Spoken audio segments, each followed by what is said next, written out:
எந்த ஒரு ஆணா இருந்தாலும் சரி, பெண்ணா இருந்தாலும் சரி, தன்னோட உடம்புல பார்த்தீங்கன்னா பாடி வெயிட் இவ்வளோதான் இருக்கணும், பாடியோட ஷேப் எப்படி இருக்கணும்னு சொல்லி எல்லாருக்குள்ளேயும் ஒரு கனவு இருக்கும். இதை தான் ட்ரீம் பாடின்னு சொல்லுவாங்க. இந்த ட்ரீம் பாடியை உருவாக்குறதுக்காக பார்த்தீங்கன்னா நம்ம பல முயற்சி எடுத்திருப்போம், எல்லாமே தோல்வியில் முடிஞ்சிருக்கும், ஃபெயிலியர் ஆகிட்டே இருந்திருக்கும். இதுக்காக நிறைய பணம் செலவு பண்ணியிருப்போம், நிறைய நேரத்தை இன்வெஸ்ட் பண்ணியிருப்போம், நிறைய உழைப்பை போட்டிருப்போம். இவ்வளோ பண்ணியும் நம்ம நினைச்ச மாதிரி நினைச்ச விஷயம் கிடைக்கலன்னு சொல்லிட்டு பயங்கர மன உளைச்சலாக இருக்கும்.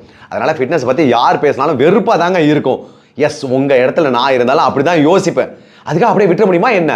அப்படியே விட்டோன்னு வச்சுக்கோங்களேன், இதுவே ஸ்ட்ரெஸ் ஆகி அதனால நம்ம பாடியில் ஹெல்த் எல்லாம் வீக் ஆகி ஆயிலே குறைஞ்சி போகிறதுக்கு வாய்ப்பு இருக்குங்க.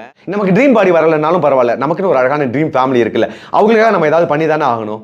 நான் தான் ஏற்கனவே எல்லாம் பண்ணிட்டேன், இப்போ பண்ணுறதுக்கு என்ன இருக்குது அப்படின்னு தானே யோசிக்கிறீங்க. கவலையே படாதீங்க, நான் இருக்கேங்க. சூப்பராக குயிக்காக ரிசல்ட் தரக்கூடிய, ஏற்கனவே நிறைய பேருக்கு குயிக்காக ரிசல்ட் கொடுத்த ஒரு ப்ரூவன் மெத்தட், அதாவது நல்லா நிரூபிக்கப்பட்ட ஐடியாவெல்லாம் வச்சு ஒரு சூப்பரான ஒர்க் ஷாப்பாக வர சண்டே அன்னைக்கு ஈவினிங் 6 o'clock நான் பண்ண போகிறேன். இது நார்மல் ஒர்க் ஷாப்லாம் கிடையாதுங்க, ஒரு மெகா ஒர்க் ஷாப்பாக இருக்க போகுது. வெறுத்து போன உங்கள் வாழ்க்கையில் இது ஒரு கடைசி வாய்ப்பாக நினச்சி என்னை நம்பி வாங்க.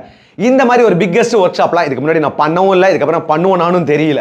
ஏற்கனவே பண்ண சின்ன ஒர்க் ஷாப்லாம் பார்த்தீங்கன்னா இன்னும் ரிசல்ட் வந்துட்டு இருக்குதா சொல்றாங்க. அதை கேட்கும்போது ரொம்ப ஹாப்பியா இருக்குது. என்ன ஒரு விஷயம் நடந்துச்சுன்னா 5 நாள் முன்னாடியே நம்ம அட்மிஷன் க்ளோஸ் பண்ணிட்டோம், ஏன்னா சீட் எல்லாம் ஃபுல் ஆயிடுச்சு. உடனே நீங்க இப்போ ஜாயின் பண்ணணும்னு நினைக்கிறவங்களாம் இப்பவே ஜாயின் பண்ணிக்கோங்க. அப்புறம் இந்த ஒர்க் ஷாப் நீங்க முடிஞ்சு வெளியில வரும்போது பாத்தீங்கன்னா நீங்க நினைச்சதை விட பல மடங்கு சந்தோஷமான விஷயம் கிடைக்க போகுது. அதனால நீங்க எதையுமே மிஸ் பண்ணாங்க. நான் ஒர்க் ஷாப்ல மீட் பண்றேன்.